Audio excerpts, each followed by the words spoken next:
হরে কৃষ্ণ, হরে কৃষ্ণ, রাধে রাধে। আবারও আসলো একটা ক্ষুদ্র মানুষ। আমি একটু গল্প বলবো একটা। সেটা হলো, আমি অনেক ক্ষুদ্র, আমি লাইক কমেন্ট চাচ্ছি না, আমার ভিডিওটা একটু দেখবেন কৃপা করে, এটাই আমার চাওয়া। সেটা হলো একটা গল্প। সেটা হলো একটা ছেলে, বাচ্চা ছেলে, 5-10 বছর বয়স। সে অনেক কৃষ্ণ ভক্ত। তো মানে কৃষ্ণ কথা শুনে মন্দিরে যায়। হঠাৎ করে আসে, বলছে, বাবা আমি আর মন্দিরে যাব না। কেন? মন্দিরের মধ্যে মানে অন্যের গীবত অনেক কিছু হয়, কৃষ্ণ কথাটা ভালোভাবে সঠিকভাবে হয় না।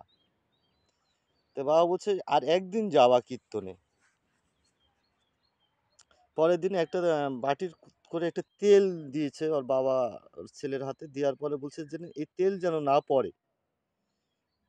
এখন মন্দিরে যাওয়ার পরে ওর লক্ষ্য ছিল তেলের দিকে, যে বাবা তেল যেন না পড়ে এই কথা বলে দিচ্ছে, তাহলে আমার তেল ঠিক রাখা লাগবে। সে মন্দিরে পরিক্রমা করছে, কীর্তন করছে, সবই করছে, কিন্তু ওর লক্ষ্য ছিল তেলের দিকে। এমন হঠাৎ আসে বাবা বলছে, বাবা আমি তো তেল ঠিক নিয়ে আসছি, তেল তো পড়ে নাই। তো বলছে আজকে কি শুনলা? তা আজকে কিছুই শুনিনি, আমার লক্ষ্য ছিল তেলের দিকে। তা আমার এই লক্ষ্যটা কৃষ্ণ পথের দিকেই হলে ভালো হয়, অনেক ভালো হয়।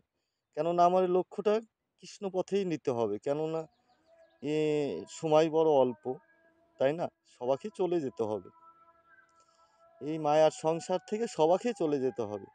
আমরা হই না একবার কৃষ্ণ পথের মধ্যে? আমরা কৃষ্ণর জন্য আধা ঘন্টা সময় বার করে নিই না কেন? আমরা বলি না প্রেমছে রাধে রাধে, বলি না কেন প্রেমছে রাধে রাধে?